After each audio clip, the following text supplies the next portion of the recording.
Bonjour à tous.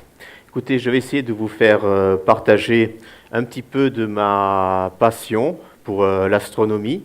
Cela fait bientôt 8 ans que je suis sur Papeete, sur la Polynésie française. Et donc, j'ai la chance d'enseigner ma passion.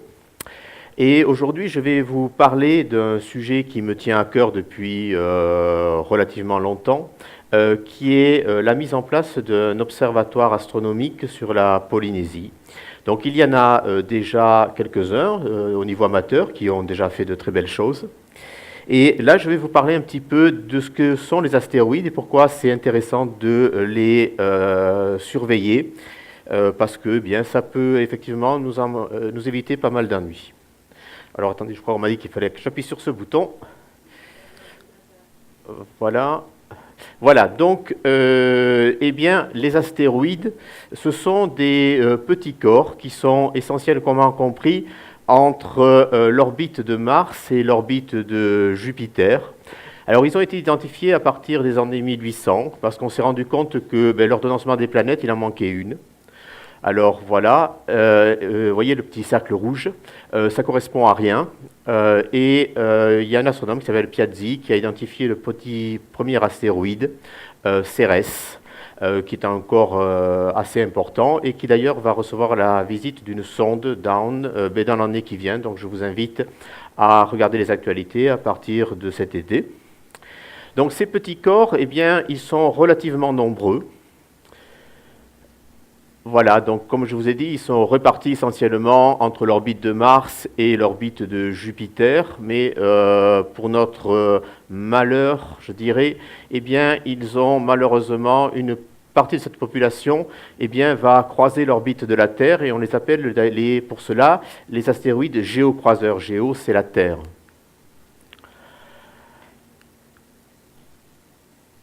Alors voilà, donc on les a identifiés, donc je vous ai dit, à partir des années 1800, le premier, Cérès, et puis au fil du temps, suivant les progrès des télescopes, on en a identifié de plus en plus. Vous voyez, 1850, 1900, 1950. Actuellement, on en connaît plusieurs dizaines de milliers, et avec des tailles qui vont, au fil de l'instrumentation, de plus en plus décroissantes. Les plus gros, je vous dis, c'est plusieurs centaines de kilomètres. Et actuellement, on est capable d'en identifier qui sont de l'ordre du kilomètre, voire beaucoup moins.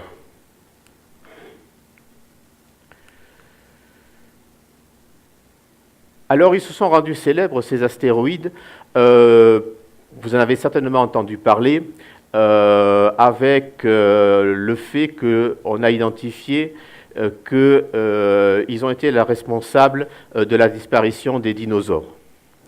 Alors en fait, quand on regarde au niveau de la géologie de la Terre, on se rend compte que, et malheureusement, des rencontres de ce type, il y en a eu plus d'une.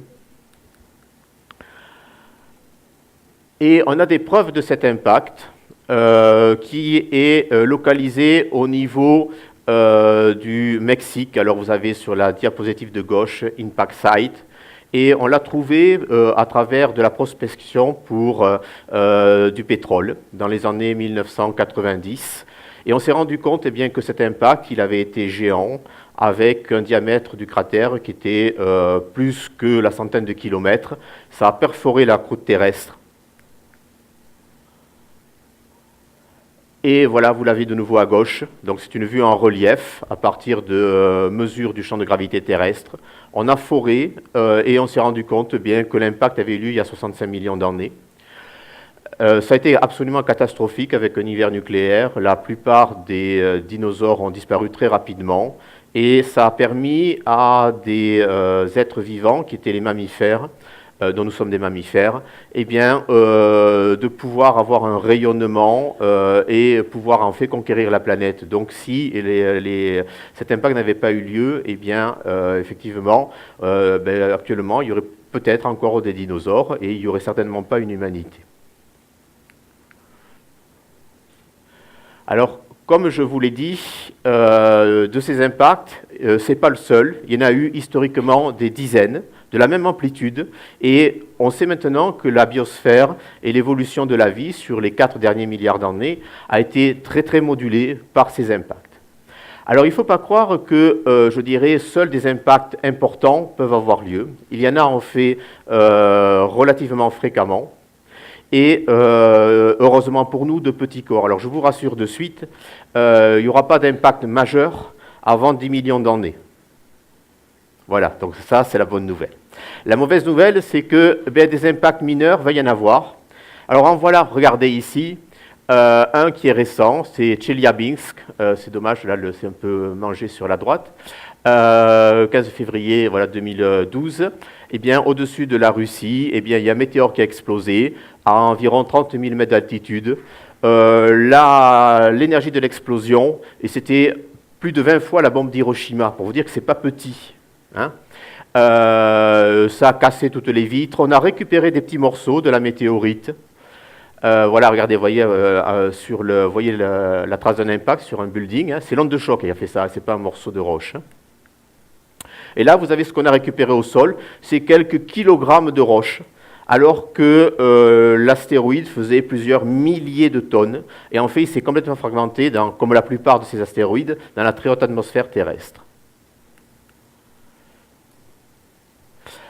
Alors, voilà, ça c'est pour vous effrayer. C'est le collationnement des impacts qui a eu lieu de 1994 à 2013, ce sont sur 10 ans. Et tous ces impacts ont des énergies qui sont très supérieures à celui d'une bombe nucléaire. Alors vous me direz comment on arrive à savoir tout ça? Eh bien justement, c'est à cause du traité d'interdiction des bombes nucléaires. On a mis en place des systèmes d'observation extrêmement sophistiqués pour détecter des explosions dans l'atmosphère et au sol. Et à la surprise générale, eh bien, on s'attendait à, disons, pouvoir enregistrer les explosions nucléaires de puissance amie ou ennemie. Donc ça, c'est au niveau mondial. Et en fait, on a observé beaucoup plus que ça. Et on a observé, vous voyez, tous ces impacts de corps dans l'atmosphère terrestre. Ils ont mis en orange le jour, en noir, en bleu la nuit. Et effectivement, bon, il y en a énormément. Hein. On a entre 10 et 15 impacts par an de corps qui sont avec des puissances, je dirais, ou équivalentes ou supérieures à la bombe d'Hiroshima par an. Alors ces corps, donc je vous ai dit, il y en a quand même pas mal qui viennent impacter. Là, heureusement pour nous, la quasi-totalité, c'est dans l'atmosphère, sauf que un de ces quatre, l'atmosphère ne sera pas suffisante. Et on va avoir un impact au sol, ça c'est clair et net. Hein. Alors voilà une liste des petits corps que l'on a pu observer récemment. Hein. Donc vous voyez, on est les années 2003, 2014, donc c'est tout récent. Et sur la droite, vous avez la taille, je suis désolé, c'est en anglais, hein. Vous voyez 17 mètres, 34 mètres, 14 mètres, 28 mètres. Puis bon, il y en a qui sont quand même plus gros, 1 km. Vous voyez, un corps de 1 km, malheureusement, c'est sûr que ça passe à travers l'atmosphère et vous allez avoir au sol un cratère d'impact de l'ordre d'environ la dizaine de kilomètres. Hein, avec des impacts majeurs. Et malheureusement, si ça ne tombe pas au bon endroit, vous pouvez avoir des millions de morts. Alors, juste pour vous effrayer encore un petit plus, il y a environ 1 million de ces petits corps. Alors, quand je dis petits corps, c'est avec des diamètres inférieurs à 300 mètres, en orbite autour du Soleil, et qui sont susceptibles de croiser l'orbite de la Terre. Alors, le souci qu'on a, c'est qu'on en connaît environ 10%. Donc, je vous ai dit, il y a un risque non négligeable pour les populations. Il ne faut pas croire que c'est forcément pour les autres. Alors, il y a quelques programmes d'observation, hein, en particulier, si vous êtes intéressé, il y a quelque chose qui s'appelle NeoShield, qui est maintenu par la NASA. Il y a un programme qui est maintenu par l'ESA. Il y a pas mal de choses qui sont faites, mais bon, c'est très très mal réparti. Et en particulier, il y a beaucoup d'observatoires dans l'hémisphère nord et pas beaucoup dans l'hémisphère sud. Alors, juste pour vous illustrer, là, c'est un peu l'hommage que l'image n'ait pas une meilleure résolution, hein, et pour vous raccorder à la Polynésie française, Eh bien, en Polynésie, on a eu la chance, ou la malchance, je ne sais pas comment on peut dire, eh bien, d'observer un de ces petits corps qui porte le doux nom de 2014 REC. Pourquoi 2014 REC?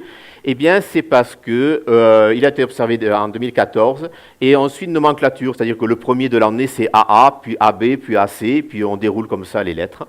Voyez, et donc c'est un petit corps qui est en orbite autour du Soleil et qui est venu nous croiser en septembre dernier. Alors, bon, on ne voit pas très bien, malheureusement, l'orbite de la Terre, mais vous voyez l'orbite du petit corps qui est en bleu, hein, avec le point bleu, et la Terre qui est en vert. Et il est venu nous frôler il n'y a pas très longtemps, il y a quelques mois. Alors, il est venu nous frôler tellement que voilà la trajectoire de ce petit corps. Là, vous avez la Terre. Alors, il y a marqué en anglais, je suis désolé, Geosynchronous Satellite Ring. C'est les satellites géostationnaires. Ce sont ceux qui font que nous avons la télé ici, hein, TNS, tout ça. Ils sont sur ces orbites-là. Vous voyez, il est venu très légèrement à l'extérieur. Et ça s'est passé en quelques heures. Hein, il va relativement vite. Il nous a frôlé avec des vitesses relatives qui sont de l'ordre de 10 km par seconde, à peu près. Et après, bien, il est arrivé, ben, je dirais, quasiment de l'infini, de son orbite solaire. Il nous a frôlé, puis il est reparti. Il reviendra nous visiter dans quelques années, dans quelques dizaines d'années. Bon, c'est grosso modo hein, à quelle époque. Alors, voilà, le bouton, est-ce qu'il... voilà. Voilà, alors je vais vous donner quelques informations sur ce petit corps, hein, puisque on a eu la chance de l'observer avec des amis de la Société d'astronomie de Tahiti qui sont à la Cité de l'Air et qui ont un petit observatoire amateur, mais ce sont je dirais des amateurs éclairés. Alors, ben, c'est toujours pareil, malheureusement c'est en anglais. Alors, absolute magnitude, ça veut dire quelle est je dirais, la lumière qu'il émet. 26,8 en magnitude, c'est très faible, c'est un corps qui est extrêmement petit, mais tout en étant extrêmement petit, il est quand même relativement dangereux. Voilà, donc sa période orbitale autour du Soleil, il fait un tour du Soleil en 594 jours, je vous rappelle que la Terre c'est 365, donc grosso modo c'est presque 2 ans. Mais sa masse c'est 14 000 tonnes, mine de rien. Hein? Alors, s'il venait à impacter dans l'atmosphère, ce qu'il n'a pas fait, je vous rassure, il aurait une énergie d'impact de 166 kilotonnes. Mais la bombe de Hiroshima, c'est environ une quinzaine de kilotonnes, ce qui fait que, grosso modo, c'est environ 11 fois Hiroshima en termes d'énergie. Alors, on a pu l'imager avec, je dirais, des radars terrestres. Vous l'avez sur la gauche. Meilleure image radar, c'est à Goldstone, c'est des antennes radar qui sont dans le désert au nord de Los Angeles. Il fait environ 20 mètres de long et il tourne sur lui-même en 18 secondes, c'est extrêmement rapide. En fait, c'est un fragment d'un corps beaucoup plus important et il a été séparé du corps principal il y a plusieurs millions d'années suite à une collision entre astéroïdes. Alors voilà comment il a été observé. Donc, eh bien, comme je vous ai dit, c'est la Société d'astronomie Tahiti, hein, avec, je ne sais pas s'ils sont dans la salle, M. Lamotte et Ongmi Fonguet. Donc, ils ont un site qui est au-dessus de la piste d'aéroport, à Fa'a. Là, vous avez les coordonnées, altitude 75. Donc, c'est un télescope amateur, je dirais, relativement haut de gamme, avec un miroir qui fait environ 35 cm. Et voilà l'image qui a été faite de 2014 REC. Alors, vous voyez, c'est un peu granuleux. On vous l'a cerclé hein, pour que vous le voyez. Donc, ce sont des temps de pause d'environ une vingtaine de secondes. Et il a été observé pendant plusieurs heures. Le temps qui défile au-dessus de nos têtes, c'était entre minuit et 3 heures du matin. Voilà. Donc le télescope, c'était le télescope de la Société d'astronomie Tahiti, et la caméra, c'est une caméra qu'avait fournie l'université.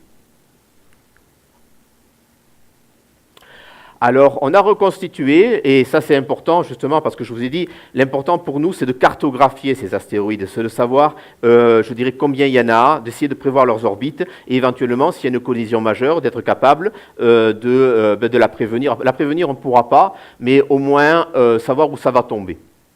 Alors vous avez sur votre gauche la trajectoire de l'astéroïde tel en bleu, tel qu'il a été vu depuis Tahiti, par rapport au fond d'étoiles, c'est par rapport aux étoiles.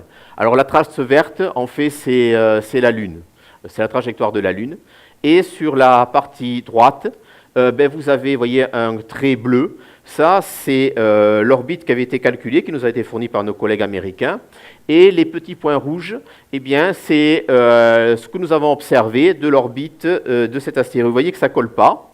Tout simplement pourquoi? Parce que cette orbite elle a été calculée à partir d'observations qui ont été faites dans l'hémisphère nord. Et il n'y a quasiment rien dans l'hémisphère sud.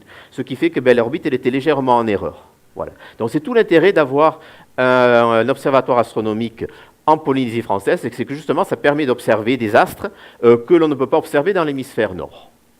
Alors pour vous illustrer, regardez ici, voyez, vous avez une carte de la Terre, et alors l'espèce de loupe là, de boucle que vous avez, c'est en fait les points où les gens ont pu observer l'astéroïde qui passait au-dessus de leur tête. Alors pourquoi il y a deux bandes? C'est qu'en fait, quand il est à l'infini, eh bien, il est pratiquement toujours visible à la même latitude. Alors, avant sa rencontre avec la Terre, eh bien, c'est la bande du bas.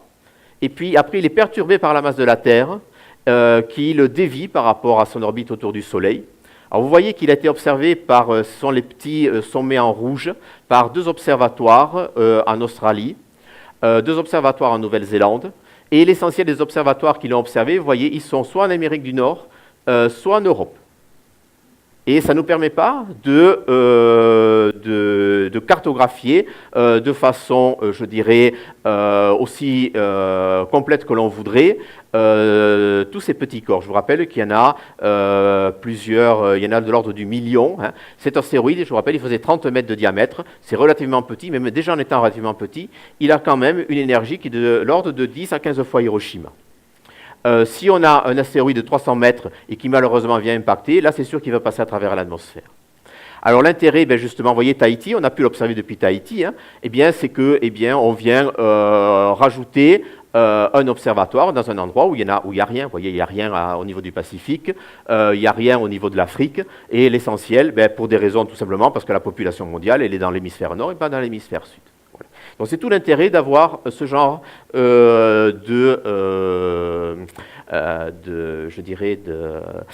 d'observatoire. Alors voilà donc actuellement l'état des lieux à Tahiti, hein, avec donc, nos amis de la Société d'astronomie de Tahiti. Il y en a d'autres aussi d'astronomes amateurs, un Célestion C14, 36 cm, 10 000 €. Et voilà ce que nous souhaiterions faire. Alors, vous voyez, c'est quand même plus important, hein, avec un diamètre du miroir qui est grosso modo environ 2 fois à 3 fois le miroir, le télescope que vous avez sur la gauche. Et puis surtout, je dirais, le fait de pouvoir le protéger, le fait de pouvoir le mettre sur un pilier qui a une qualité astrométrique, et donc de faire quelque chose de réellement professionnel. Et comme je vous dis, c'est en rien une critique de nos amis amateurs, hein. Simplement, c'est qu'à un moment, vous voyez que les coûts, c'est plus les mêmes et que ce n'est pas une association qui peut financer ça. Voilà. Donc, actuellement, il y a énormément de lobbying, pour employer un terme anglais, qui est fait pour que nous ayons cet observatoire. Il est clair et net que beaucoup de gens vont nous dire, voyez, il y a des choses plus urgentes, mais je pense quand même vous avoir démontré que, effectivement, il y a toujours des choses qui sont plus urgentes, mais qu'on n'est pas à l'abri, malheureusement, d'un problème. Voilà. Nos amis russes me l'ont expérimenté il y a 2 ans, j'espère qu'il ne faudra pas, malheureusement, un gros souci pour que, on ait à un moment de l'argent pour monter ce genre de choses. Voilà, je vous remercie pour votre attention.